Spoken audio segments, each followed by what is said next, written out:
Boys and girls to the MDL European region coverage, the qualifying action that is for a major tournament. We are now on our fourth day of coverage, and we are advancing on pretty far here in the event, to say the least. We got our second quarterfinal matchup now taking place. The winner of this advancing on to the semifinals, where then our two semifinals will happen on later today. So we have three best of threes going to be coming at you, and we are kicking it off with a great one at that. We got OG taking on Double Dimension here in this best of three. So game number one kicking off. I'm Breaky CPK, going to be your host once again, and today going to be joined by a different co-caster. Going to be joined by Rhyme. Rhyme, how's it going, man? It's going pretty good. Oh, it's the Frosty Man. Hi. So we're watching the post-resolution OG. Well, we were watching it before, but now it's formalized. Yeah, so. we didn't talk about that for a second, because just to clarify, so yeah, you are right. Obviously, earlier on in this event, Mad was already stepping in as, you know, he's always been kind of a stand-up player for the team. Obviously, he's their coach after all. He's been their sixth man. So we just kind of figured, you know, it was a case of, oh, Resolution's vacation, or he was supposed to play in WSG, but it didn't happen. So maybe there was some confusion there, whatever. We just assumed that was the case, right? And all of a sudden today came, and literally less than an hour ago, the official news came out that Resolution is no longer part of OG. It does sound like it was somewhat of a mutual agreement, but just because of the lack of great results for the team, they decided to part ways. So as of now, Matt is actually their fifth player and playing in that mid role. So that's just a quick update there, as you're getting at, but I'm still trying to process it and take it in. But man, that's some crazy stuff going on. Yeah, it's like, I don't know what could have caused it. Also, things seem mutual, but I'm not gonna say it isn't mutual or anything. But like, pretty much everything that happens in these sports, like everyone just goes, well, we both agreed on this, even if one party didn't quite agree to it the same way as the other did. But absolutely, and you know, obviously coming off the news of yesterday, especially dear to my heart, being a Complexity fanboy after all, and knowing those guys for so long, you got Kyle announce that he's no longer a part of Complexity. So really, there's within the last 24 hours, it's been very, very interesting, especially now with this news. But all right, enough about that. That's for another time. We got a match here to talk about. We got the Ancient Apparition picked up, as you mentioned. We have a Tusk Brewmaster response. We have a Sand King then coming out. So that's the draft so far. What do you think here, Ryan? Oh, geez. Well, I'm thinking Tusk, pretty much, he's one of the most safe forward positions he can go for. He can save people. He's very, very good at ganking mid. He scales quite well into mid to late game as well, but he's just generally nice to have. Panda is going to be on definitely no tail or S4, probably S4. And on the other side, you got SK and AA. That SK could be 3 position or 4 position. You don't know. But picking Sanking in the first 2, and AA is just whenever you have a gank, you have damage. You can scout roads. You can use ulti for almost anything. So generally, both teams keeping options open. Yeah, AA has been kind of interesting as of late. I feel like you know, obviously watching a bit and casting this event specifically. Ancient Apparition feels like he's, I don't want to say a niche support hero, but he's kind of on that next tier maybe. You got like Rubik, Disruptor, Witch Doctor right now, but then Ancient Apparition does make his appearances here and there, and Double Dimension, you know, taking advantage of that. But when we do see, mostly, you know, paired up with the Sand King, obviously it's some great synergy idea there. So, but definitely a strong hero in his own right. As you mentioned, that Ice Blast presence is something you always got to look out for on the other side. So, bans to follow? Yep. We have Bane and Tiny being banned out, so generally want to secure their laning phase on DD. And the Disruptor picked up. As you mentioned, one of the safer supports, one of the more common ones. You'll be seeing like Kingwin picking him up first pick almost every single game. I think it really takes a kind of person to be a captain of a team and go, I'm going to pick myself Disruptor first pick every single game. And it's just, I'm going to be happy doing that. I'm not going to get any farm. I'm not going to enjoy myself, but we're going to do fine. Yeah. And Kingwin qualified through to this round, I think so. Well, they're in the semifinals. Yeah, they actually play. The winner of this plays Kingwin. Funny enough, so that's good that you brought that up right there. But whoa, we got to talk about that for a second. Leshrac coming out for this is Excalibur hero for sure. Okay. They must be expecting like a Terrorblade or a PL to be coming out at least, because I don't think you'd have any reason to pick Leshrac if there wasn't something to be heavily countered by Leshrac. But there's nothing so far. Like Leshrac's. He's okay against their heroes. Like, he doesn't really have any specific interaction with like Brew or Tusk. He's not amazing against any of them, but he does work well with the Sand King. And you've also got the spell amp from AA, so you can kind of burst people quite quickly.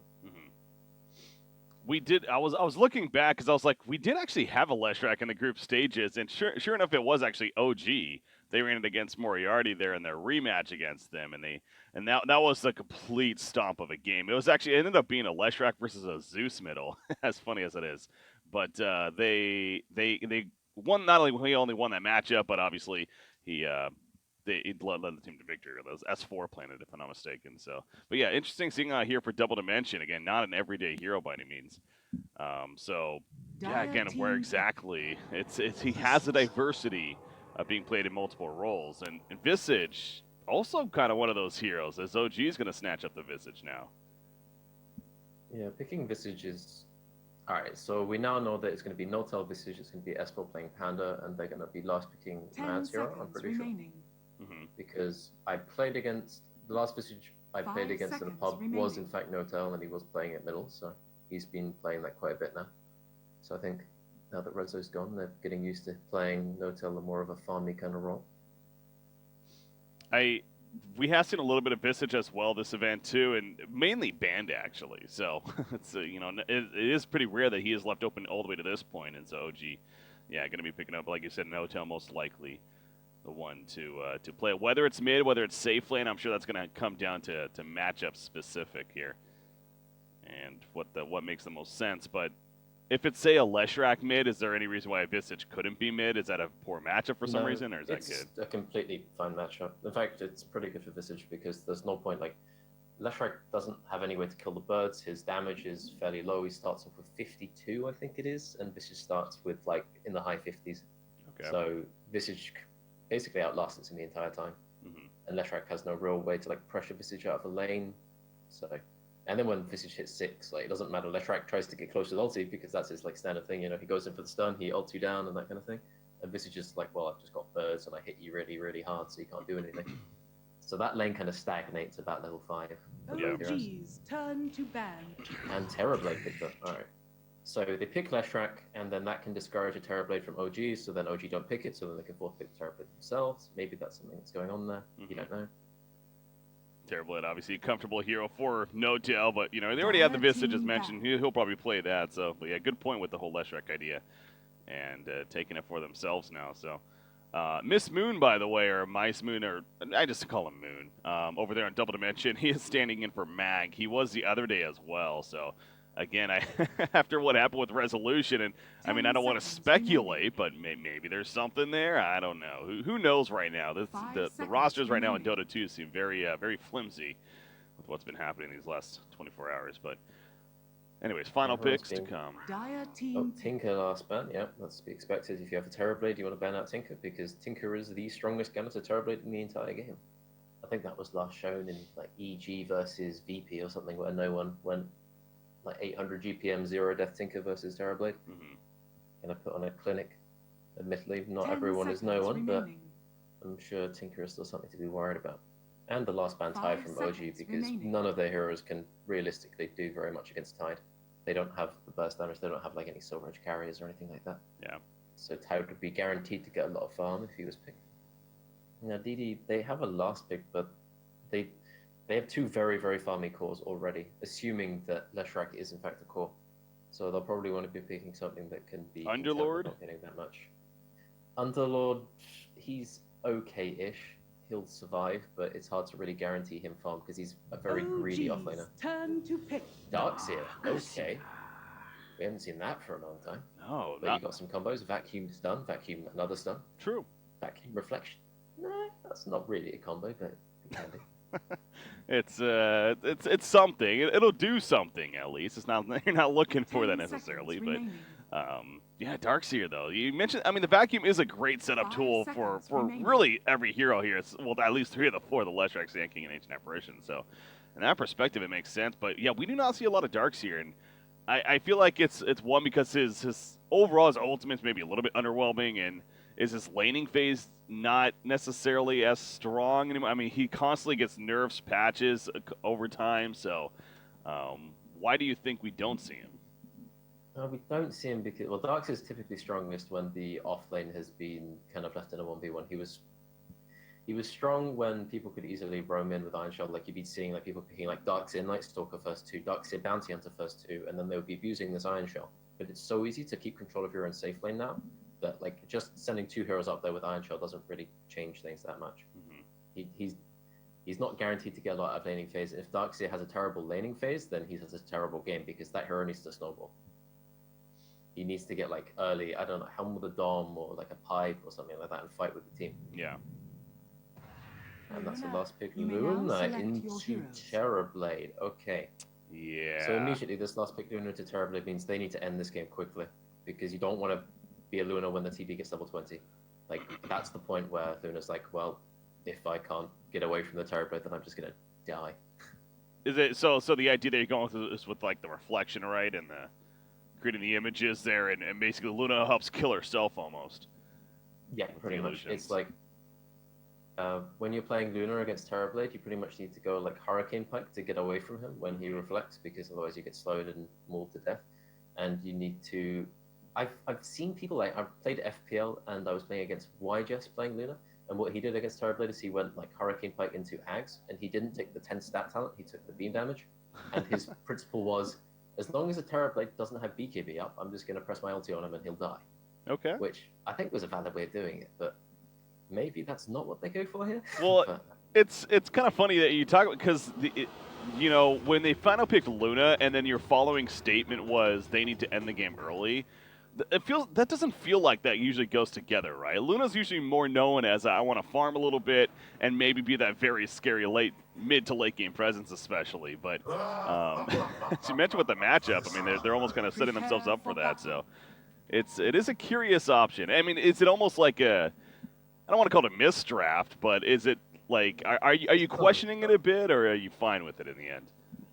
I think I'm fine with it as long as they can make sure that TB doesn't really get off to an amazing start. And they have a Panda on the off lane, so Panda does pretty well versus Terrorblade. Doesn't really die and can shut down the farm quite a bit. Or fly, be careful. Yeah, this is going to be a close call. They're smoking. I feel like Double Dimension's constantly doing this in these last couple of days. Smoking in S5 and trying to catch somebody, so might wrap around in the middle lane even, but going to be patient. But as of now, it doesn't look like they are going to catch anybody on OG's side. By the way, this is a rematch of sorts. They did meet up in the group stages in the best of one place of the groups, and actually OG won that series, or won that game even, fairly decisively just a couple of days ago. So worth bringing that up as well. But no first blood. Instead, they're going to spread out. Look to head elsewhere. Split up and look for clues among the different lanes, realizing that this gank is not going to work. Mm-hmm.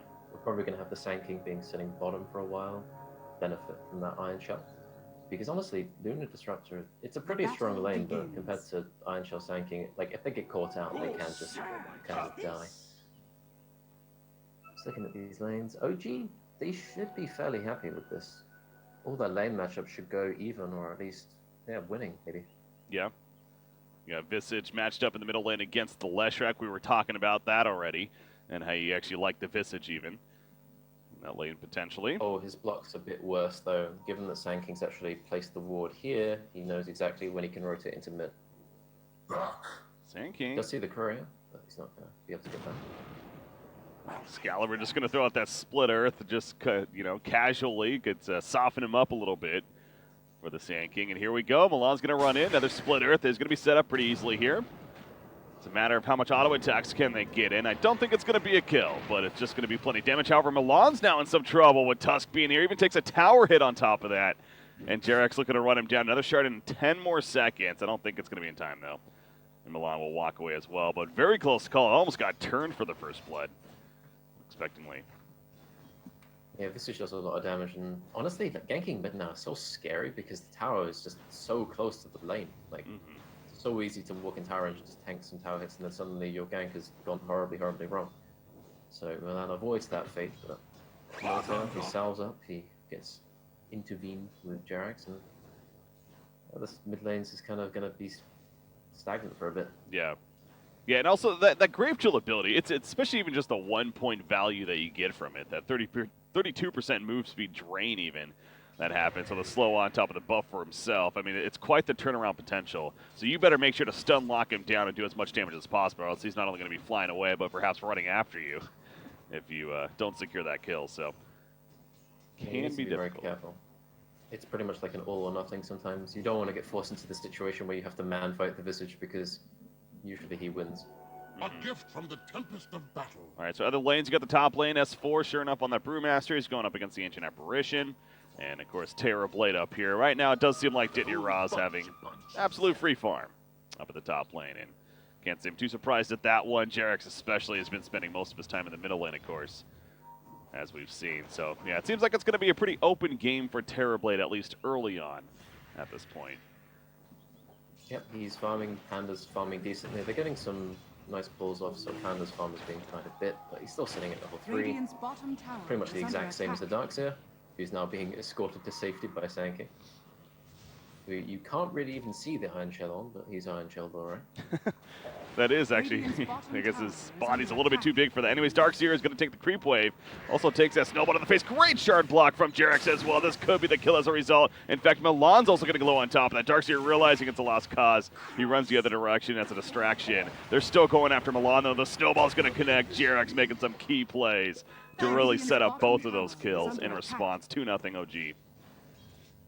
And they presented this like half HP Luna as like some gift for the Sand King to go in, and he was like, oh, do I go for the stun? And then they quickly realized, oh god, we're actually all just going to die. So then they had to run away, and by then it was too late. So the Darkseer Sand King lane feeding away 2 kills, not exactly what you want. This lane is like, it pretty much has to go well the entire time, otherwise, like, you want to have like a level 4 Darkseer right now. You want to be above the Lunar levels. You want to be able to get that level 3 Iron Shell quite quickly, threaten more kills with the Sand King. But now, Sand King's going to have to leave the lane. He's going to have to smoke mid. Maybe this works out. Well, Darkseer, actually. Glyph is going to bring him right back in, so his Surge is now going to be on cooldown for 6 more seconds. This should be a kill. Yeah, and that's... Disruptor feels like he's pretty good against a hero like Darkseer, right? For the Glyphs alone. Back the way back to the middle lane. Yeah, Visage, he is going to go down, though, so finally Double Dimension gets on the board, and that's a big kill at that, at least. Taking up the mid. Still, mid's like, even with that kill, mid is still completely even. I mean, if you look at the CS, Visage is ahead a bit.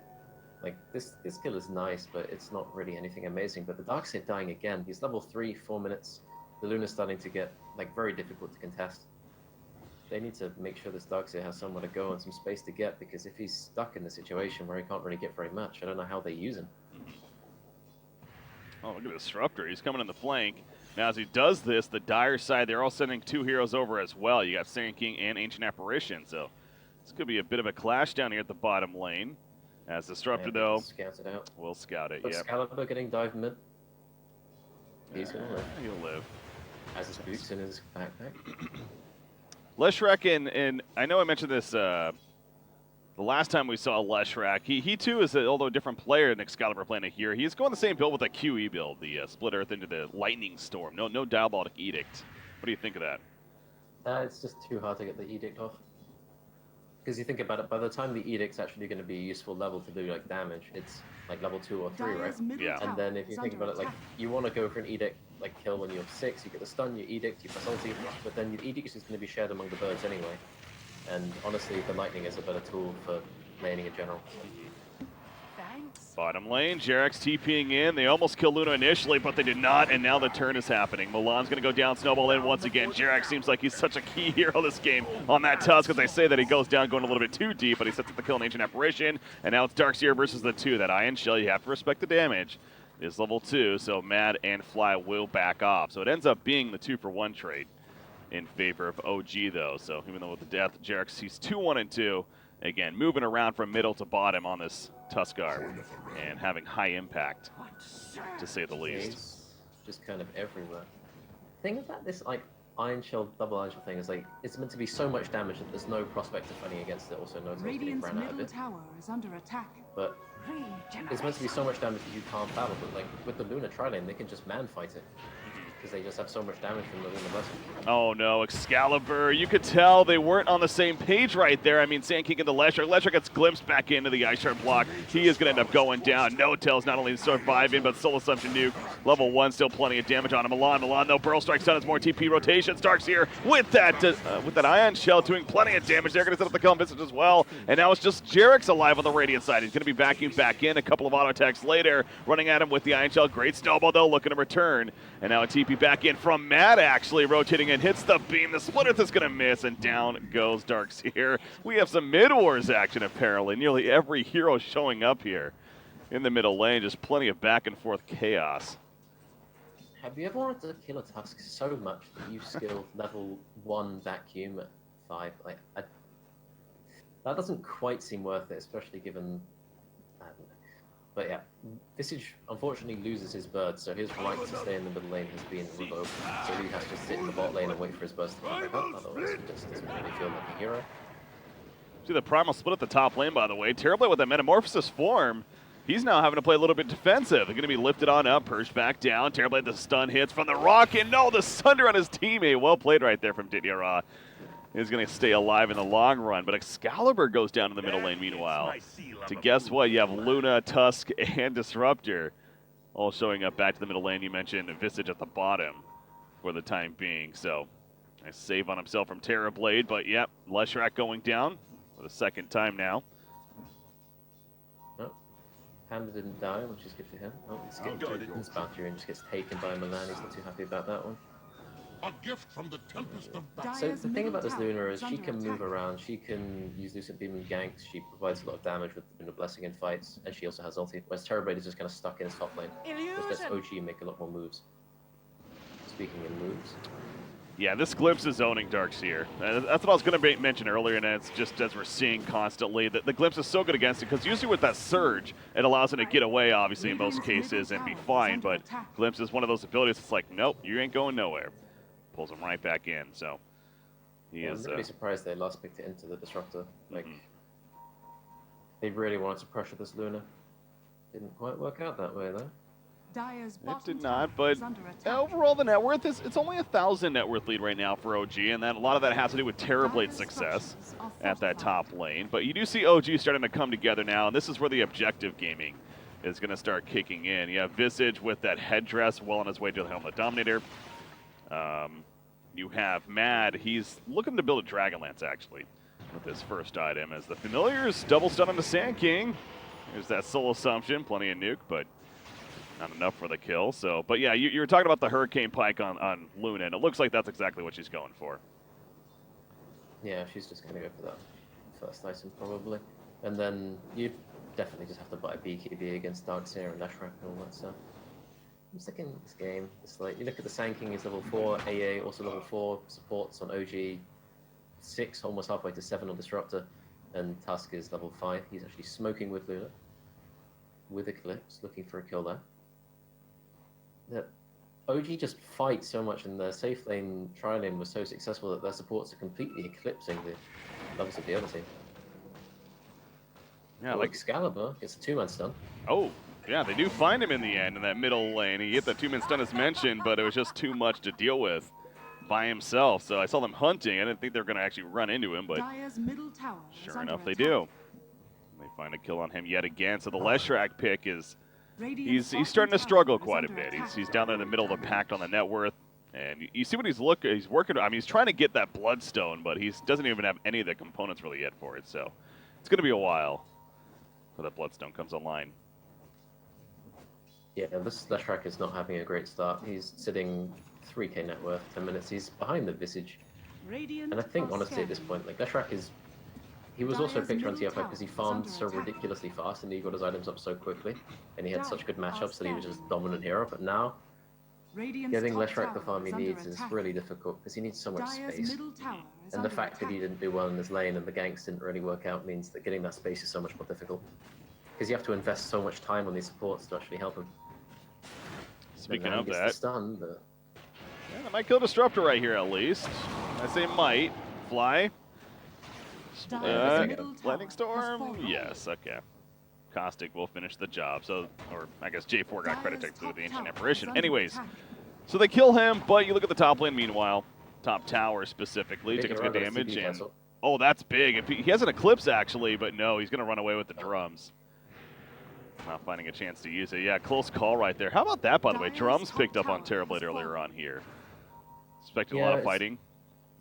I think it's when you want to be more active. Also, it gives you mana regen and stuff. But it's generally seen as like an alternative to the Dragon Lance build. J4 runs into a bit of chaos here right here himself. Thunderstrike should help to finish him off. Meanwhile, Jarex, he snowballs in and it connects on him. Milan looking to secure the kill onto him with Luna over here. Primal Split activated. Didn't get right. Great shard block onto the Terrorblade right there. He's going to be lifted up by Brewmaster, trying to buy some time for everyone else to get over here. Matt included on that Luna. Out comes the beam. Terrorblade's going to fall. Jarex is a Tuskar god. I mean, that goes without saying. He just does it time and time again. Darkseer's also going to fall. Double kill for S4. And now we see OG really kicking it in high gear in game number 1. Yeah, they're just taking fights with this Panda. They have the Blink and they have Lunar ulti, which they haven't actually used up until this point. They managed to get all of those fights beforehand without using the Eclipse. So yeah, they're really just taking the fight. And Terrorblade, he didn't have time to use meta. He didn't really have time to do anything. Yeah. They can't really do that much at this point. And Excalibur misses the stun on Fly. He'll have to just walk away in shame. Oh, S4 going back in. Now that might cost him his life. They set up the kill on Ancient Apparition though, and Mad, not much mana to work with, is not really deciding to stick around much longer. Notel doing his best to run. We see that Grave Chill kicking in, so the speed has resolved with the Static Storm and trying to help things out. They do kill Notel though. Jarex now running as the shard block on a Darkseer. Thunder comes out on a Mad. Mad nearly dying because of that, but he backs off before. And so retreat time for OG. They do lose a couple though, Visage and the Brewmaster. So a little bit of fight from Double Dimension. That actually works out all right for them. Especially they with the need to be Terrorblade. really careful on OG. Handing kills to this Terrorblade is something you really can't afford to be doing. Because Terrorblade is the kind of hero where, especially the matchups in this game, he will win the game. Like, he will just straight up murder you when he hits like level 20, when he starts getting really far ahead. So giving him anything is difficult to deal with. So OG need to be careful about that kind of stuff, because it feels fine. It goes like, okay guys, we got some objectives, we killed some heroes, or we only lost 1 or 2 heroes there, it's not so bad, we can still farm. But it's like, you give away so much. So. Look at Luna, by the way. How about this? Yeah, you were talking about the potential, like, could be something. And, well, he's... Honestly, I think it is the way to go. They have the physical damage, they have Panda for some teamfight presence as well, they have ability to hit buildings. Like, they don't need Luna to do like the typical Luna thing, she just needs to win teamfights for them. Yeah. And Aghanims is usually able to do that. Plus, you just really can't play the normal Luna against Terrorblade. It's simple.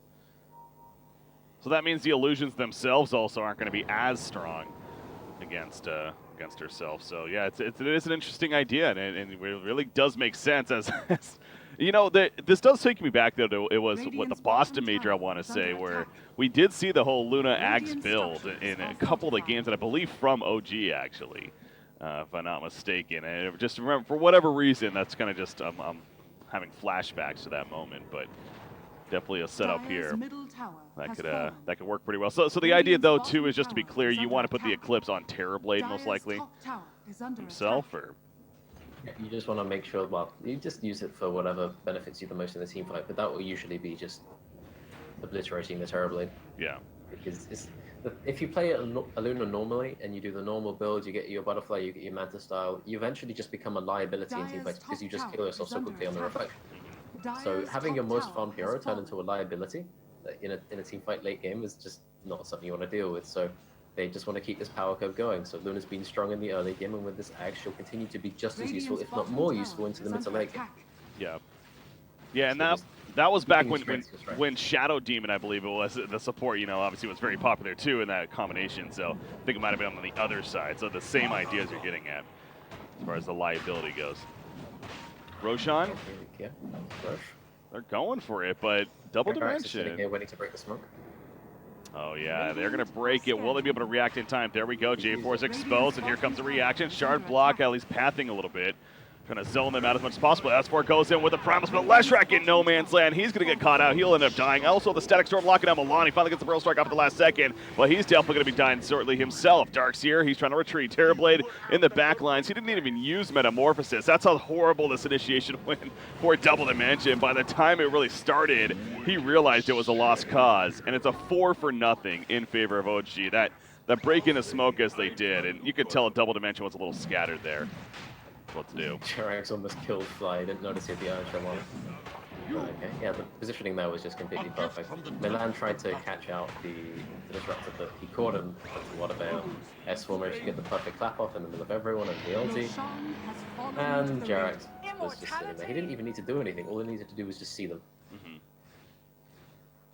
That's playing Sanking at this point without a Blink Dagger at 17 minutes is just, it's nightmare inducing. He's sitting at bottom of the net worth as a 4 position. Not where you want to be. Yeah, that is rough. That is rough right there. And wow, that, you know, I've been having fun with this. I know it doesn't tell everything, and it's like a silly stat, but it's still fun to reference here. Thanks to Dota Plus, I got my win probability as far as the graph goes, and right now it's a 93% in favor of OG. And that seems a little high because it is a Terrorblade after all on the other side, but at the same time, it's understandable why Lord Gaben is deciding that OG in a very, very good spot here. Yeah, I don't know how it calculates that. It's probably just like the net worth differential combined with like some XP stuff and then the matchups a bit based on win rates against each other and things like that. I believe it is that because, yeah, as I've mentioned before, and I kind of want to make a habit of it where after the draft is finished, if you do it right as the game starts, it actually will favor a team. And I'm pretty sure that's because of, like you said, the win matchups as far as which heroes are picked and everything. Yeah, because Dota Plus uses all like the hero win rate data, which basically means like when it starts the game off, it will just tell you to pick Zeus, Underlord, Wraith King, and stuff like that, because those are the heroes that just have the highest win rates. They have like 60% win rate overall because makes sense. They're easy to play and that kind of stuff, but it doesn't usually actually give you the right picks in high-level games. Tournament environment, I think, is a little bit different when it comes down to it. So Mad, though, he's got the axe finished. It's just a matter of actually delivering to him. It's on the courier being sent out. You have the Alpha Wolf taken over from No-Tail with that helm of the Dominator. Yeah, just gonna go. Why not? Let's see what happens. He's got the Aegis. They have level 3 Vacuum, no Dark Ulti, they have Mech, they have no real items on Leshrac. Terrorblade is the only one with any farm. Hasn't even completed his BKB yet, which he's going for second item. Ranking has his blink though. They do have a creep wave also pushing bottom lane a little bit. They're actually pushing tier 3 with a creep wave, so OG has to keep that in mind somewhat. Mad, by the way, at Half-Life Reflection comes out comes the episode from Milan. He missed the Pearl Strike initially, but the Vacuum pull in. They will get the Aegis used on top of that. Ancient Apparition Ice Blast going through. Darkseer's getting low. The mech pop though, but here we go. Luna's back up. She still has the Eclipse. Hasn't used it yet. Lift on a Terrorblade, by the way. In the back line's Tuskar. He's trying to trap out everyone. It's Brewmaster with that Primal Split as well. Luna finally uses the Eclipse. Bounce around. She goes down, and Dinyarral will survive the Sun Run and no till the last second. Dinyarral's going to be good for the time being. It looks like OG overcommitted somewhat, but no, it's not enough as Dinyarral ends up falling, caught in no man's land himself while a supporting cast was busy dealing with the Brewmaster, which they do, but Excalibur, it's going to come at a cost. He ends up going down. J4 is also going to get picked off when it's all said and done, and down goes to tier 3. So buyback on Leshrac, and they're resurrecting, but ultimately OG wins the fight. But man, that was a bit closer than maybe expected. Yeah, that was odd. Like, Luna didn't get the Eclipse off because right as the animation was about to happen, she got hit by the Cold Feet. I don't know if she didn't notice it or something, but okay. Yeah, that was odd. And then Terrorblade was like, well, if there's a stun Luna right in front of me, I guess I'll just take that. Yeah. And then he might have got a bit overzealous and walked into the enemy team and then died as a result, but he's getting a bit closer to his BKB, and they have some breathing room now. Admittedly, the goal difference hasn't really changed much, but they have time. Yeah, it's just over 10,000 net worth lead right now, but again, when you have a Terrorblade on your side, and like you said, they have time. If they can keep this game going, I'm not going to say it's going to lead to their favor necessarily, but it'll definitely give them a better chance because they weren't going to win early game with Double Dimension. That's more on OG side.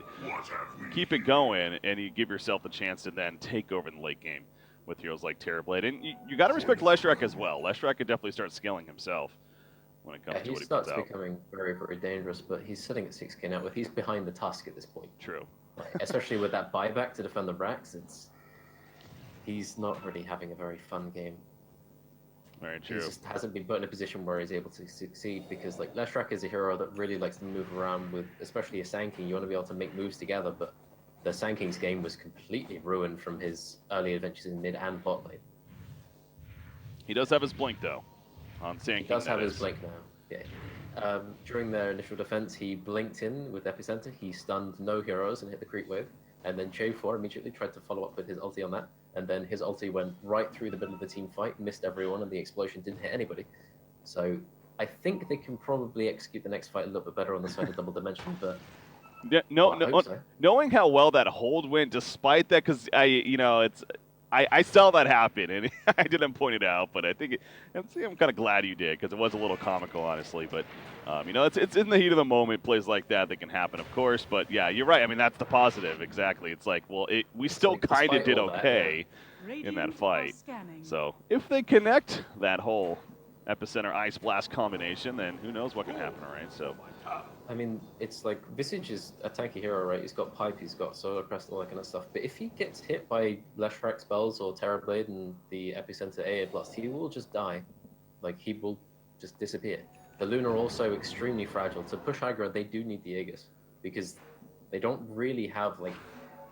They have Snowball save, but it's kind of hard to get off every single time perfectly, you know? And if they don't Snowball save the person that gets hit by that Epi Ice Blast, they are dead out. Yeah.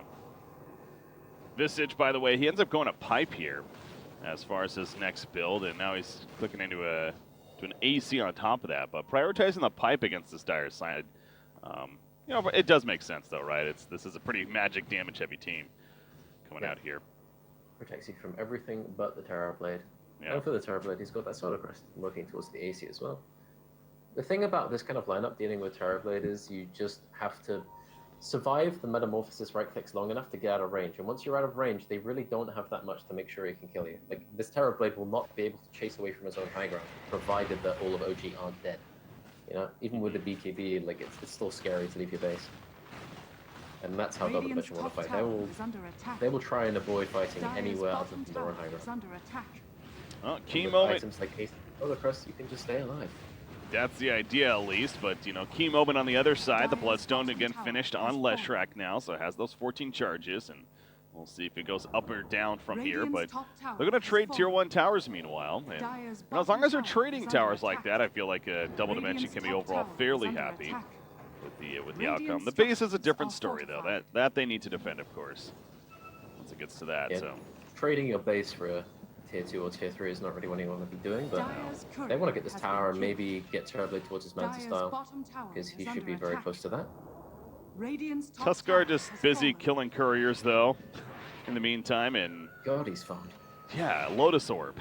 Like, all of a sudden, on Tusk. And Blink as well now, so they have that Blink Snowball save, which is really, really important.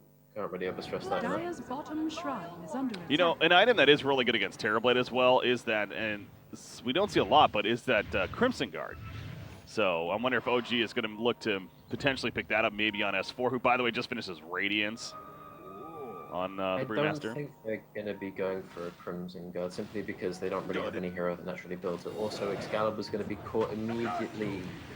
Well, there's that Bloodstone we were just talking about, but he's going to survive at the time being. Get some response to the upset of the Shrine Pop. It's not going to keep him alive, but will this work out in the end for the Dire team? The Eclipse bouncing around from Mad. There's so many heroes, though, doing spread damage across the board. Diddy Ra, he stayed alive. He has a Sunder still throughout all this. BKB is wearing off, however. He's trying to beat down this Brewmaster with the Primal Split, but the Earth Brew Link, 4 seconds left before it comes back together. Looking to finish off Sankey, but now that support is here for OG. All they've lost was Disruptor. Diddy Ra, all of a sudden, he finds himself by himself, and he's going to be gone on by Jerax, caught up too. And he will end up falling. He has a buyback, but oh boy, that looks against potential there for Double Dimension and maybe turn with the Leshrac bait, but wasn't to be. In the words of Fly, nice. Nice. Terrorblade is dead, his BKB is used, his Metamorphosis is down, Leshrac's Bloodstone is down to 9 charges as well. They used Eclipse, they used everything, but as a result, they won the team fight, and now they're in position to siege the Tier 3. Although they probably won't commit too hard. Still a bit scared. You mentioned... This burst just taking no damage. Yeah, the Familiars are ridiculous, man.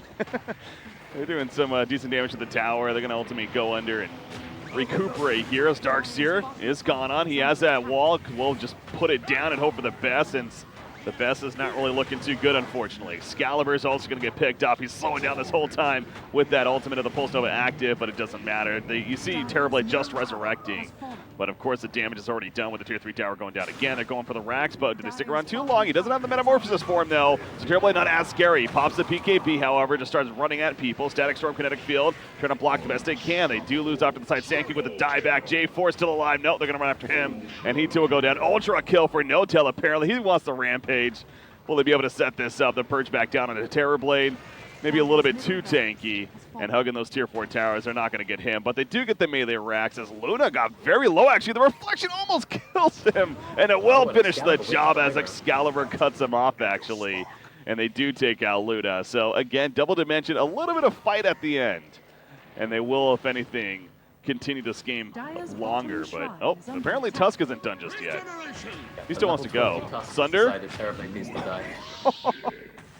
And well, he does die. The Sunder animation wasn't being activated, but he couldn't get it off in time. Level 21, you're so right. This GRX is, I mean, we've said it so many times. Nice vacuum, by the way.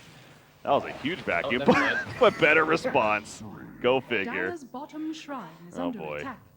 I do not mind seeing Jerax play this hero. Yeah, he's really made it work. Every single move that he's made has really worked out. His ganks mid, his rotations to bottom. Like, ever since this lane from Double Dimension failed, the Darkseer Sanking, I don't think they've really been able to get back into it. Like, they've had glimmers of hope with terribly getting some kills in mid lane, things like that, but I think it's just the early support level difference that's made it so that these repeated fights from OG is just so easy for them, you know? Yeah. And this graph really suggests how steady of a rise it's been for OG. This is just a comfortable, they've been steadily progressing throughout this game. We're up to 20,000 networkly now. The win percentage chance is now 99%, and it's basically been the 90 plus for a good chunk of this game, it's safe to say. So yeah, it's they're going to go for the second Roshan just to help them try to maybe secure, eventually pushing into the base and finishing the job.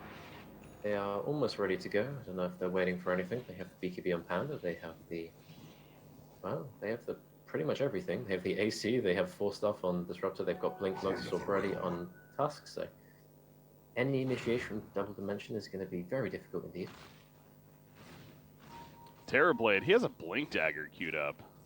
Go with the S and Y he got. I mean, this is a recovering Terrorblade. This is not your. I mean, not that Blink's a bad item pick, but you just look at his items right now at 29 minutes in. It's definitely not what you'd want to see. Yeah, it's not ideal. It's not exactly like the butterfly, BKB, hurricane pike kind of thing you would want. Well, having that 30 minutes would probably be a bit ambitious, but you'd still want it, right? Well, so just sieging. Gonna do what he can to defend that 8-second BKB on Terrorblade. As you mentioned, though, No-Tail with the familiars. That they cannot kill those damn birds. As4 jumps in. He says, all right, now's the time to fight. Splits up. Terrorblade, he pops his BKB. He does have the Thunder still. Look at the turn. Epicenter coming out. In response, Matt is dying. He does have the Aegis, of course. The Eclipse was used as they kill Sanking. Did it raw. He's going to Thunder, isn't he? He wants to at least, but he's going to be silenced out first, and now he's going to die as a result of that. He does have a buyback. Probably has to use it here to give themselves any bit of a chance. Excalibur does. But I was going to say, it looks like they're just going to concede. Understandably, GG's coming out in game 1 will indeed go to OG over Double Dimension. Yeah, right from the outset, just complete dominance from OG. Well, not complete dominance, but just a kind of scaling, impending sense of doom coming from this position doing a push. Insidious and creeping, as it might be. All right, victory for OG. That was fun to watch, though, and you know, it's. I definitely want to give credit to you, Rhyme. You know, the idea of the whole last pick Luna and going with the whole the item build in itself to match up against the Terrorblade. That's not something you usually see on Luna, of course, but to not only pick the hero and then go for that build, a bold decision, but it clearly worked out for them in the end. Not that it was old Luna by any means. I mean, frankly, the Eclipse Axe didn't necessarily like do the craziest things, damage that game. I mean, really, let's be honest. It was Tusk. Jerax was a playmaker. It was Tusk and Disruptor just kind of being in the right place at the right time. S4 didn't really have any huge mishaps. I mean, there was that thing in mid lane, but that really wasn't consequential. and then they just had more stuff really. Like there's just this pipe AC visage just hitting your buildings, and you feel like you have to kill the Luna, but it's really the visage that's just killing all of your buildings. You can see he's got 9.6k building damage as well. Yeah, it's just this lineup from OG did what it set out to do. And they're going to set out to win game number 2 as well, but Double Dimension sure has something to say about that. Obviously, this is a single elimination portion of the event. Our quarterfinal matchup, OG versus Double Dimension. The winner moves on to play Kingwin later on today. Right now, OG up 1-0. Ladies and gentlemen, stay tuned. The MDL European coverage on Breaky CPK, joined by Rhyme Dota. We'll be back game number 2 coming up shortly.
All right, welcome back, ladies and gentlemen, boys and girls. Here we are, game number 2 now of this best of 3 series. OG versus Double Dimension. OG currently up 1-0. This is the MDL European coverage. Our quarterfinal matchup here. Winner of this moves on to play Kingwin later on today. I'm Breaky CPK, joined by Rhyme Dota once again, and we're just about into our first pick here. But yeah, OG overall, a solid draft and clearly a good response in the end with the whole Luna and making it work. So Double Dimension. We'll see this time around. Will they have a similar opening? I mean, something tells me Sand King at the very least will be picked. That hero seems like he's literally picked every game I've been watching lately. Yeah, he's so versatile, and he's just generally good to pick in the first phase because he's an offlaner and he's a support. So you can, and he's just generally strong in lanes, and he discourages certain picks. So it's just nice to have around. I'm waiting to see if there's going to be a task or something similar to that, because neither of these teams is going to allow for like the first pick gyrocopters into like the VP style drafts that you see every now and again. So they banned Brewmaster. It's, honestly, if I'm OG, it's almost like, do they pick up Tusk here with the first pick? Because Jerix is clearly feeling really good right now on the hero. And just to make sure Double Dimension doesn't get in front of us. Oh, you know what? Okay, he's also known for playing a pretty good Earth Spirit, so they decided to go that instead. I haven't been seeing this hero too often recently. It's been nice to see it again. I like watching it. I don't really play it myself, so it's always nice to see someone do well with it. And that is just the second pick. Wow. Okay. It's picked up here. So Omni Razor, well, you can see why they would do it, because you pick Omni Knight and then people counterpick you with Razor, and then Omni Knight has a sad game. So if you pick the two of them together, then surely that doesn't really happen. But then there are some heroes which have good matchups against both of them. And Terrorblade, he does very, very well versus Razor, and he does okay versus Omni Knight, so he's a pretty safe pick. I still think the fact that you can pick Terrorblade second and still have it be completely fine is slightly redonkulous, but I think the hero still needs to be toned a bit, but that's just me.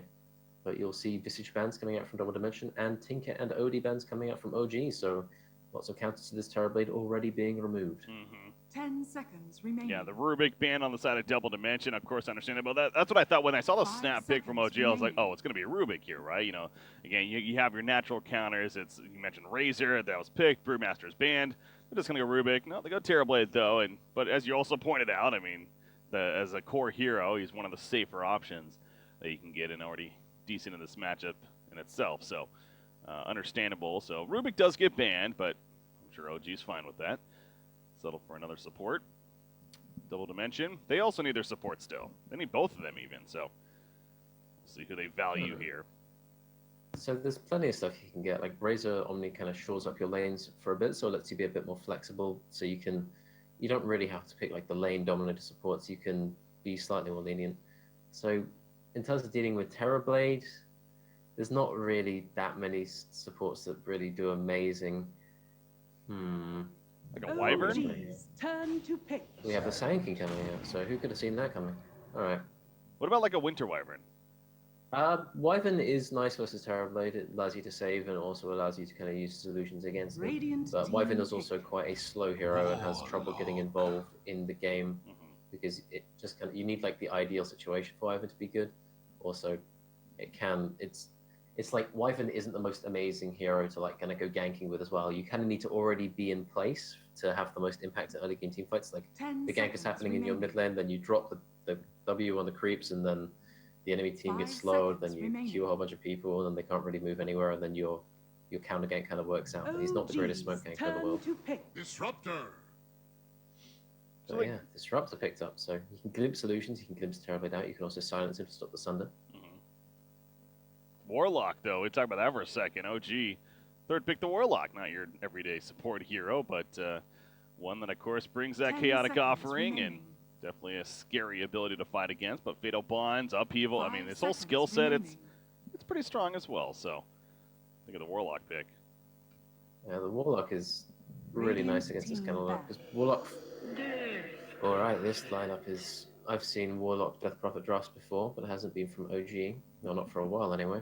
But the idea is essentially okay, Death Prophet and Terrorblade have set up shop outside of your base. What are you going to do? You're going to go on them, right? You go with that Sand King Stone, you go on with that Razor. You've got your repels going. You think that the teamfight's going to be great because you've got your initiation. Warlock comes down, drops the rock, Warlock, the reflection goes out, and you're all just suddenly stunned, slowed by upheaval, and Death Prophet ult is killing everyone. Mm-hmm. So, well, that's how OG would like it to go. But let's see if Double Dimension can find some other way. Both teams looking for their last bans. Yeah, you got, what, probably a mid-hero ban from OG. OG's As, turn you know, I was going to say ban. Puck for OG. It would actually be pretty good here, especially with S4, but never mind. They take it away, understandably. So, Not going to allow that to happen. who do they ban It's here? so hard to pick. Last ban, any hero that particularly stands out. 10 It's going Queen to of be. Pain. remaining. It's probably going to be a mid hero because Razor doesn't have amazing matchups. I mean, 5 you could put him seconds versus the Death remaining. Prophet, but it's not that great. Yeah. Queen of Pain, maybe. I would think of Excalibur heroes because I don't really think Excalibur's going to be playing the Razor. So, Shadow Fiend is up there. Shadow Fiend doesn't really match up well versus Terrorblade, and he's not that great for Zerspirit, but he does lane very well versus Death Prophet. Other heroes that Excalibur plays, he plays Invoker, which is relatively decent-ish here, but it's also very slow, so it could kind of fall behind too quickly. And the other heroes... Oh, there is still Morphling in there, which they could fit in, and have the Iral play the Morphling, and then have Excalibur play the Razor mid and just kind of make a bit of space, because Morphling does quite well versus Death Prophet and versus Terrorblade. Haven't really been seeing too much of him recently.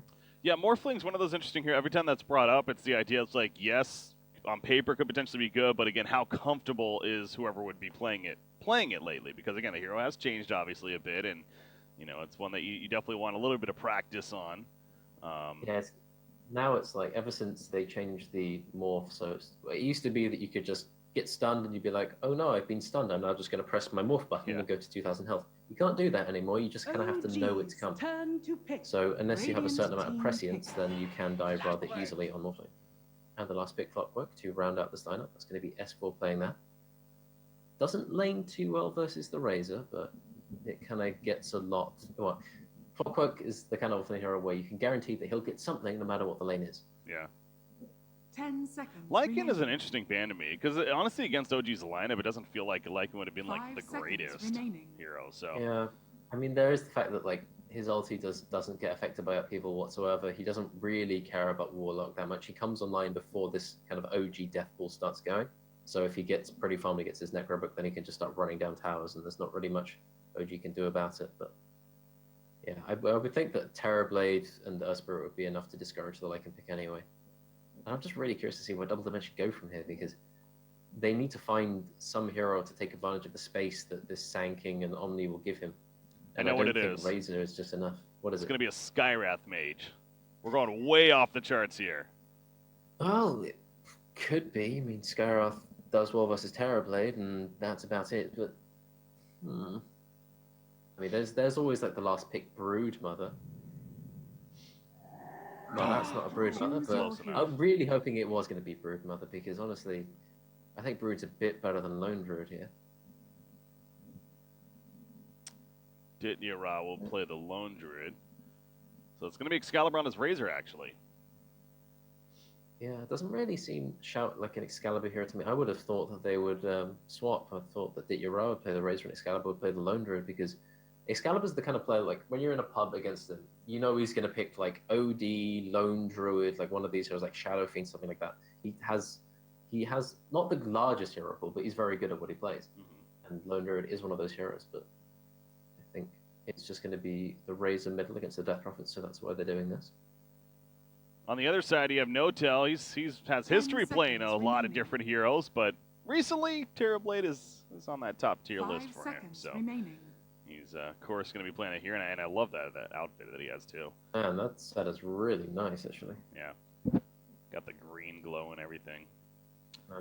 He's got like the extra cosmetics as well, like the nice wings and stuff. I've only got like the blue Arcana or whatever, so I feel kind of like a bit of a pleb when I play my Terrorblade, but I see Terrorblades like this and I'm just like, oh, well. I will say the green glow doesn't really work anymore. I mean, because their whole logo, you know, it's now all blue and stuff, so good old Red Bull sponsorship. Blue and, yeah, so it doesn't really quite fit in anymore, but I'm sure they'll live with it somehow. They'll manage. All right, so Lone Druid final pick. We talked about that again, and so yeah. Well, what of the Lone Druid? So we mentioned who's playing what, but Lone Druid final pick. feel right here, you think, for Double Dimension? It feels like it could work pretty well. I honestly think that they should have picked something that could Prepare for battle. like do something a bit earlier. Like Lone Druid does well on the lane, I think, and that's what they really want here. I think Double Dimension just want to get ahead quite quickly. They have Razor and Lone Druid as their lanes, which means that they really want to win those lanes, and that's what Lone Druid offers. Like they have a bit of a timing, but they need to be careful to actually hit it. That you can see that when the Lone Druid maybe. Oh, I think he might just be going ranged build because bear build is fairly weak in this situation. Yeah, that's always fun to talk about, and for a while now we've been in that idea that it's just going to be bear build always. But there was one of the majors recently. We did see actually the ranged Lone Druid kind of making a comeback, and that's something that's worth discussing. That was a period of time when the ranged Lone Druid was completely absurd, but now it's been toned down to reasonable standards. And he's going to be going for the Aquila, so I think the Aquila indicates it's probably going to be ranged Lone Druid because it's like similar to the way Sniper does well versus Terrorblade because you just outrange him and you don't really have to worry about getting reflected and murdered. Lone Druid can do a similar thing. Also, the Fear is quite nice versus the Illusions. And he needs to be really careful not to die here. Yeah, that's easier said than done right now as the Battery Assault is going to start connecting, and he is in a lot of trouble. Orb of Venom auto attacks coming out from Earth Spirit. He has the bear nearby. He's got the one bounty rune. He's going to get both bounty rune. Nope, never mind. He died before. So that's first blood in favor of OG. One repel. Really? Oh, wow. Yeah, top lane. That doesn't seem like the play. He is going to pull the creep wave and will be successful with that. But yeah, level 1 repel to remove the Shadow Word, I guess. And I mean, but why not purification? Sort of yeah. Why not just have purification? I mean, level 1 Shadow Word does what? 15 damage times 12? It's not much, yeah. It's like 180 damage and reduced as 145. So you've just used purification to spare yourself. No sorceries avail. 135, sorry, yeah, you spare yourself 45 damage. But repels 50 mana compared to 85 Radiant's mana. courier has been Level 1. killed. Whoa, what is that about? I am not sold on that. Okay, that's the courier being sniped. Jarek's meanwhile just doing Jarek's things. Taking out the courier middle lane, so yeah, this top lane though, it's an interesting one. Sand King's up here against Terrorblade. You have Omni versus Warlock. This is not your typical lane setup. Creep pulling will do that. Kind of odd. The whole creep pull thing has made playing safe lane so strange now. You don't know what's really worth it. You try and work out what the optimal play is because, like, if they pull the wave but they don't actually like take it to behind their tower, then all you do is you just kind of walk around and drag the waves a bit, double wave yourself. And if they actually take 2 waves behind the tower and they just run around for an extra long time, then sometimes you just have to, and then you have to drag the wave somewhere. It's hard to keep track of. It's just all a mess, really. Well, Sand King, he's being very patient here. He's going to start running in middle lane, but Matt, he knows something's up. I don't know if maybe this ward way over here saw him rotating over or what, but you can tell with his positioning, he was playing it very safe. He's going to be linked up here, but again, he's not really overly concerned about that. He just walks it off. So sure, he's not having the greatest start, but they're spending resources here in the middle lane. Jarek's move bottom didn't really work out, but I guess he's okay with it. He's still going to get some bounties. But dying there is not really ideal, especially not to the Lone Druid, because honestly, this bot lane started off really well for OG. No-Tail's dead. That was a Pearl Strike into a Purification level 1, actually. I thought he hit he just hit level 3, so. But yeah, enough damage. No-Tail was living life on the edge. He was in that Metamorphosis form, and he did not expect Sand King to be there, clearly. Yeah, losing that fight when you use Meta is really kind of painful, because Metamorphosis effectively gives you a free lane for like 40 seconds. Because you just can't really be out damaged, you get every CS, but dying during it is not ideal. Era's getting ran up by Jarek's again. This dual lane bot is really putting some pressure on him, but he's not really suffering that much. He's behind on CS compared to the Clockwork. It's not so bad. Yeah, that rolling boulder not going to connect.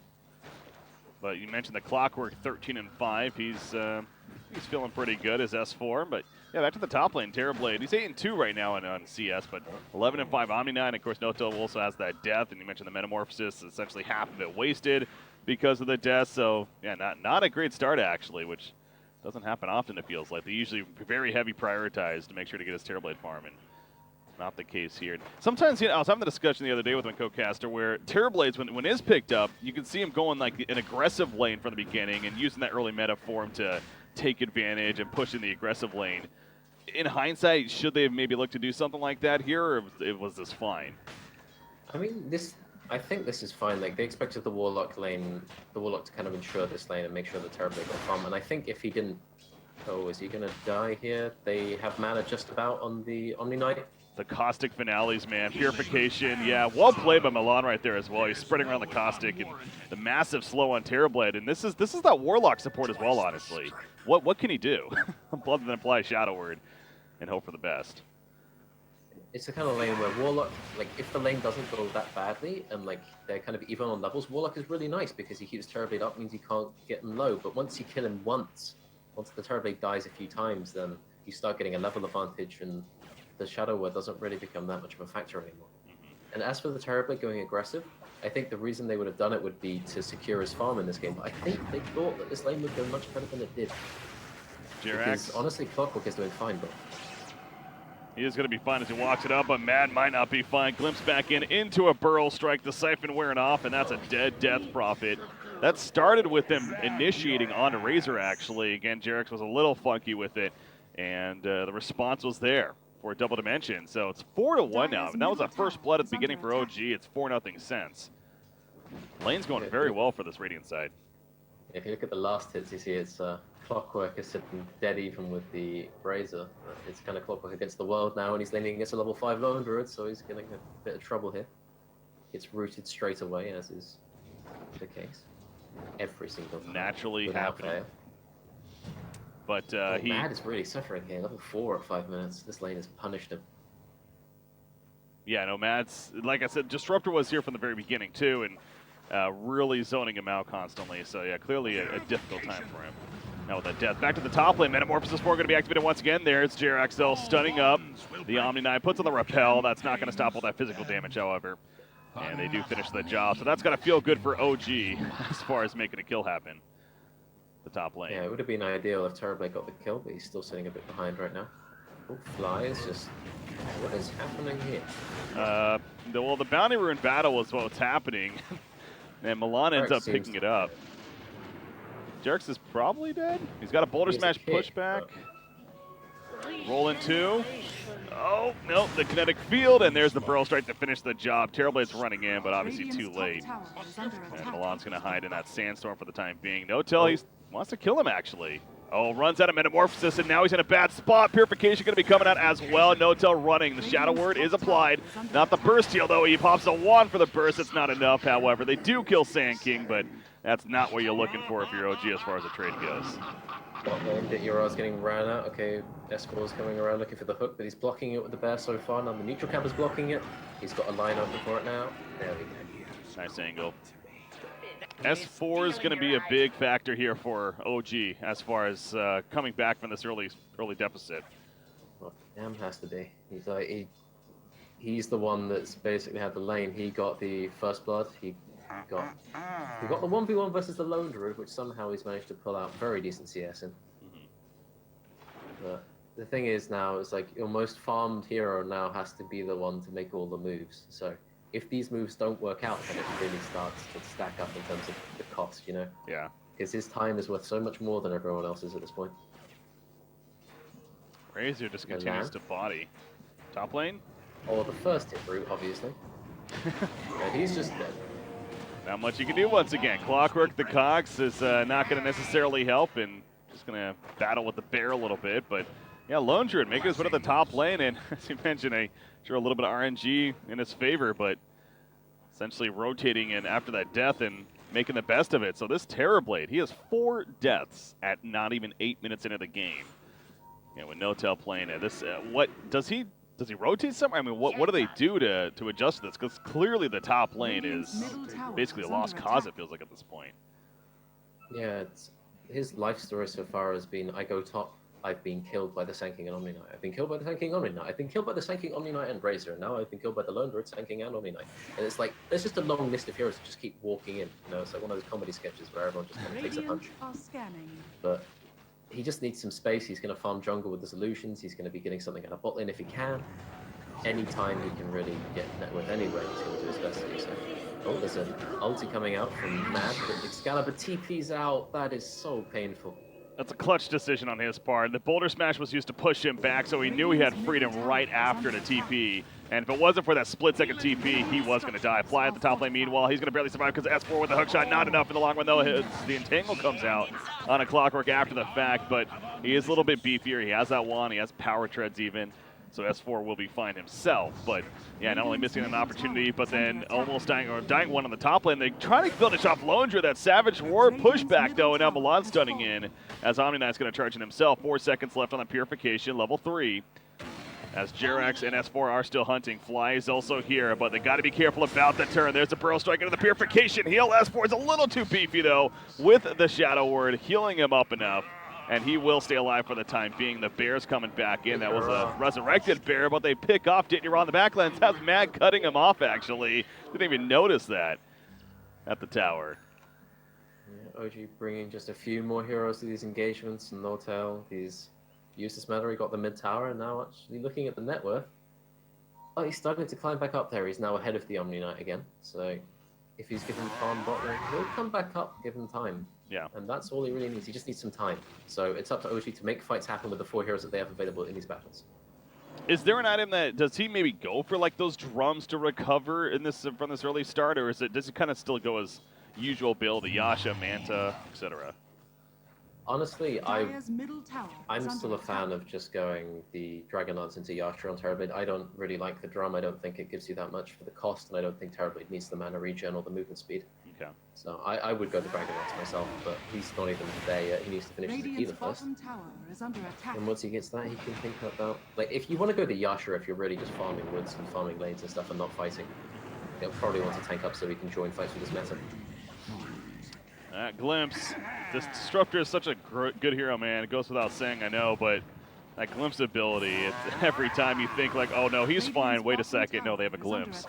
He's brought right back in for the kill. It really kill. subverts your perception of whether you're safe or not on Disruptor, you know? It's just like, it always gives you that extra pick, that one extra kill you don't expect. And S4 is on the run, but now he's got his cog, so he should be fine. Warlock TPing in quite bravely, but he has ulti, but he's not going to use it. You heard it coming out. Is he going to use it now? Not just yet. Waiting on it. Sand King, meanwhile, stuns in on Air Spirit. Where is it? The counter comes up, but it missed J4. However, the Fatal Bond's helping to finish him off. They also catch the Sand King. So, very patient there from Fly. Ultimately helps to get 2 kills. Matt at the top lane, meanwhile. Exorcism is activated, and he is pushing the top tower as well as Omni Knight, but he has to be careful. Excalibur. Solo kill on Ditney. Not going to happen. Bottom lane, you mentioned Ditney. One auto attack. The Savage Roar will keep him alive barely. As he phase boots away. With the haste ring. And now top lane. Okay, there's a Death Prophet ulti. Omni Knight's going to go down, but Excalibur's going to just about escape. Oh, he's getting baited into fighting. Good rotation with that Chaotic Offering as well. It's one of those. It's so good for the initial use, but it's after the fact as well. You gotta respect the damage that it can put out and just use it as a zoning tool, even a farming tool of sorts for Warlock. So even assist for more at the top lane. I feel like we'll see, like obviously not at the top tier level, but at least in my pubs, which isn't saying much, you'll see a Warlock, use it and then he just kind of AFKs with it or sends it down a lane. It's like, no, you can actually control it, and do more with it. It's a great effect. It can farm, it can fight, it can hit towers, it can sit around waiting for instructions. It's a very friendly thing to go. Yeah. It's just nice. You use ulti, you win a team fight, and it gives you a friend. Ryan, this game has changed.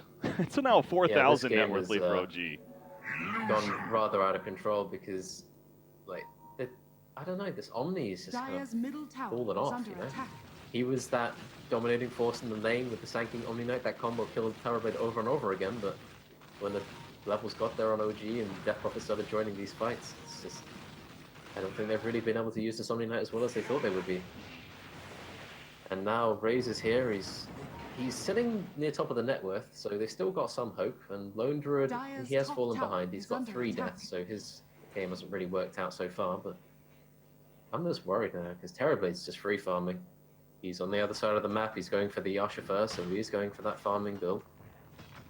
Yeah, the fact that he's higher than anyone on the Radiant side other than the Razor, and he's just about tied with Razor is pretty crazy. Because, again, 4 deaths early on in this game, they completely locked him down. And we're only 13 and a half minutes in, and he's just about recovered. So, Oh, Jarex might get caught here. Nice Oh, catch. he is. He's dead. good timing with the burrow strike, and Jarex, that's a free kill. So, Double Dimension, they'll take that, transition nicely into the top tier 1 tower. Finish You can that. see the problem here, can't you? It's 4 heroes sitting in the top lane to take the tower, whereas there's everyone farming on OG, and now they're setting up on this bot town. And they want to fight. They have rock up in 10 seconds. They've got Death Prophet available. Double Dimension can't defend this. They need to realize that. Okay, Razors. They want to defend it. Oh. Okay. Oh, maybe they can. Actually, somebody TP'd out. Yeah, that's a Terrorblade's by himself all of a sudden, and he goes down. Well, they used a lot, but it does get the kill on Terrorblade, so they can. I thought they couldn't defend this, but they just weren't willing to. I thought they would just go in with the rock and the Death Prophet ulti, but okay. That was a 4k gold lead, now it's a 1k gold lead. So, oh, that's not going well. Jarex pops the Magnetize. He missed the initial barrel roll, but Omni Knight gets caught. The silence preventing him from healing himself up initially. And he just gets so far behind that he cannot recover. So the Exorcism use, going to push the tower with it off to the side. S4, he still wants to make some plays, damn it. Going to get glimpsed back, but Excalibur taking plenty of damage. Jarex, maybe a Boulder Smash? No, he gets done with the Barrel Strike. And Milan will keep his teammate alive. Push forward on a Mad, though. Out comes the Silence on top of the Crypt Storm and the Siphon. And Sandking could not get away as a result. So good chase there from OG. And now they're going to go back to that Tier 1 tower. So maybe that was a plan. Let Notel die, make them feel confident, and then eventually fight them. Are they going to rock out. this? Do they need to rock him here? No, Maybe. the Yule stopped it. Oh, but to actually kill him, you're saying, yeah, that's true. He is pretty tanky, isn't he? Okay, well. He's very, very fast as well with the face boots, so he's out of there. Yeah, he's and good. S4's going to claim the bottom tower, and Jarex is going to push in the mid. The Prophet sitting on top of the net worth. Clockwork also sitting at 6k, man. S4's just really farm. He's got his 4 stuff ready. He's just doing what he needs to be doing in these fights. What is it? Did a home adventure in bot lane, but yeah, he's sitting even with a Razor again. What does a farmed Clockwork buy? You mentioned the Forest Staff, but can he get something that's like, I'm basically been top net worth or just about this game, I'm going to take advantage by buying this? The thing that comes to mind is like Aghanims, and there's also like Blade Mail and things like that. But maybe just, I would say probably Blade Mail to Aghanims, that kind of stuff.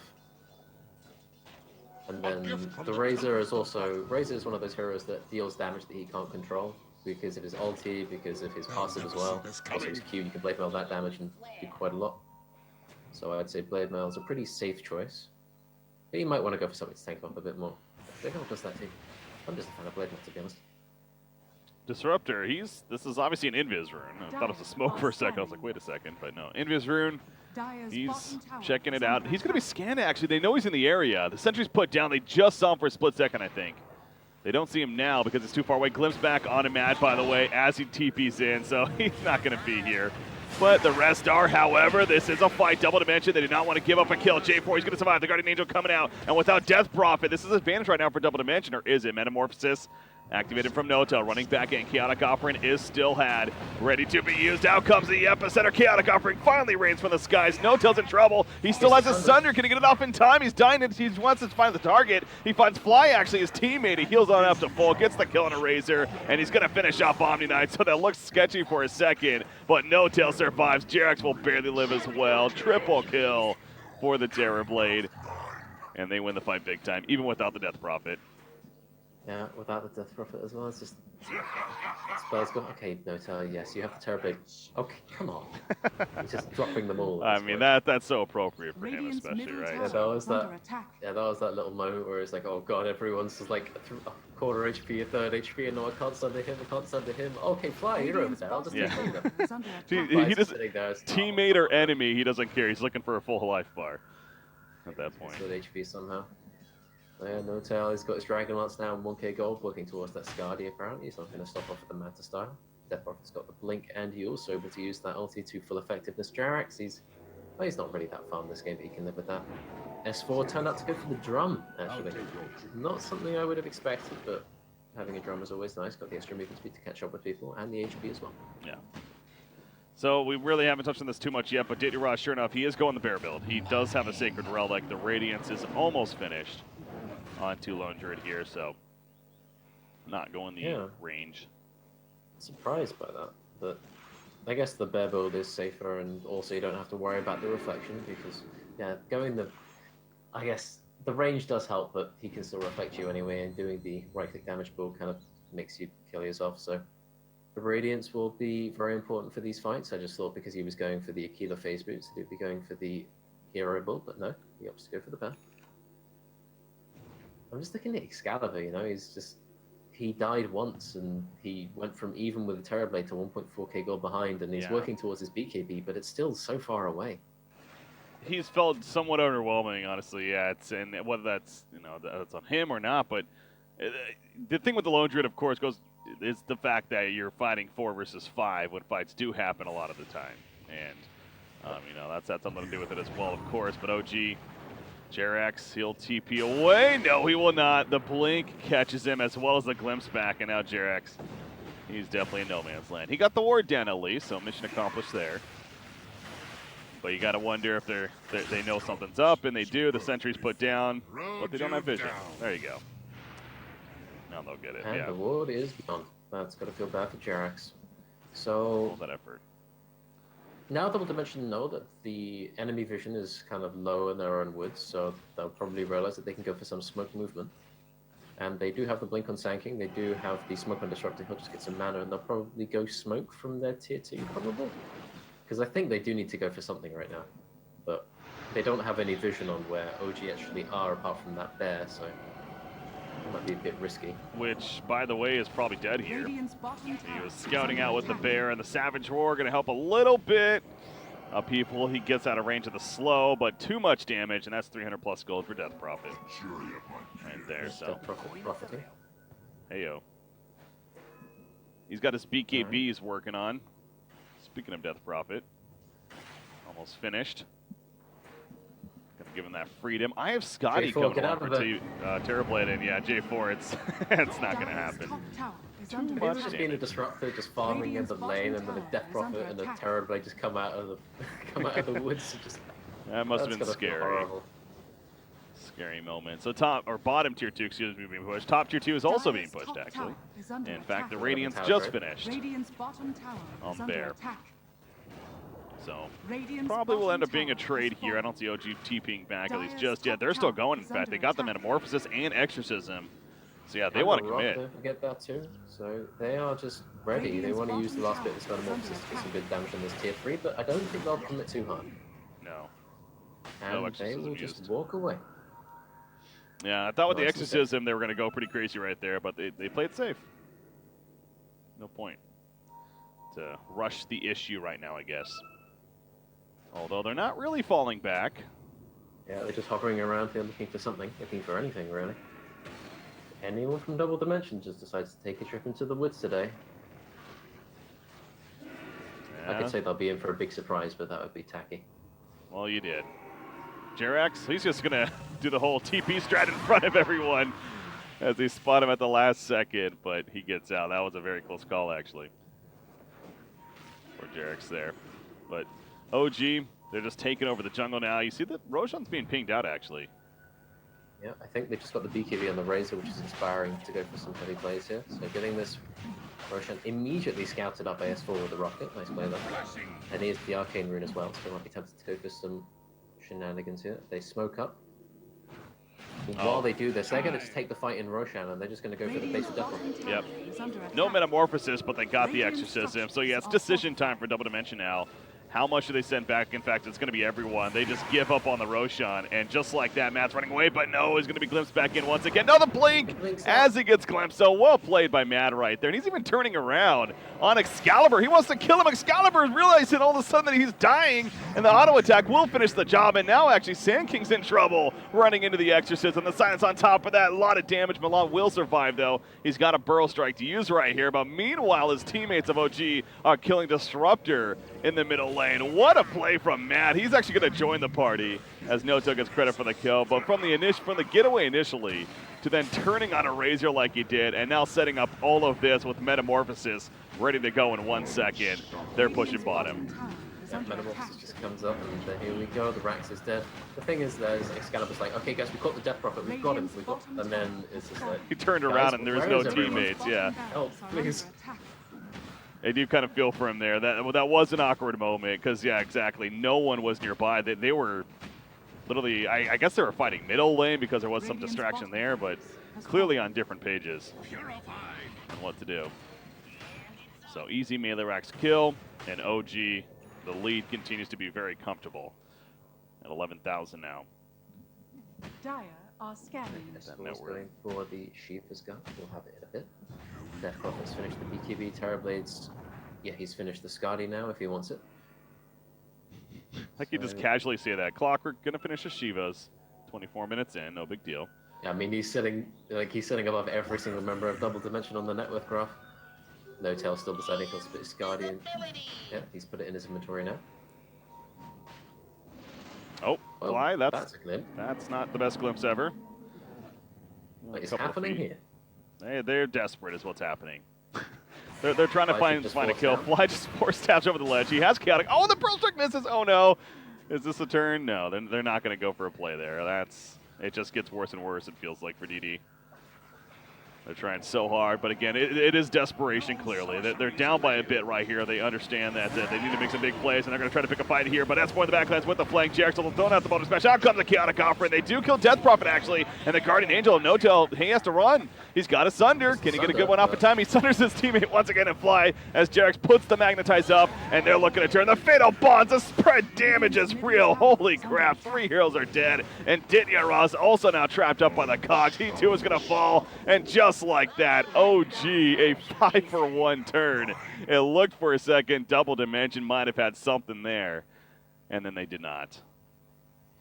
Yep, and now they're faced with the prospect of, we just lost a team fight to Terrorblade, and he didn't even use Metamorphosis, so now he's just going to hit the Roshan, walk up to the high ground with Aegis in tow, and I don't want to say that's the end of it, but it's going to get pretty close considering the fact that no one's even coming close to his network. Well, Lord Gaben suggests this is a 98% to 2% in favor of OG. We can't go by the numbers. We can go by the general feeling of doom. And there is one.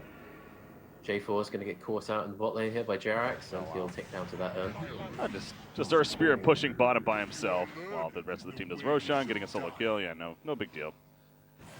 He's got a Spirit Vessel on the way. Now, can he go? That was pretty. I mean, he makes it, every time I watch him play this hero, he just makes it look so easy. And I kind of think to myself, like thousands of other people, like, you know, I'm going to play Earth Spirit. And it does not happen the same, let me tell you. The only time I play Earth Spirit is when I'm playing Morphling and I use the ultimate. Alright, Low Tail has the Metamorphosis. He's going to get feared away, so maybe hit your can live. No, that's what will kill him. The Land's just sitting here, going, guys, just leave me alone, thanks. Just camping out, don't mind me. He's going to stun out and try to escape, but that's probably not going to happen either. Buyback on Omni.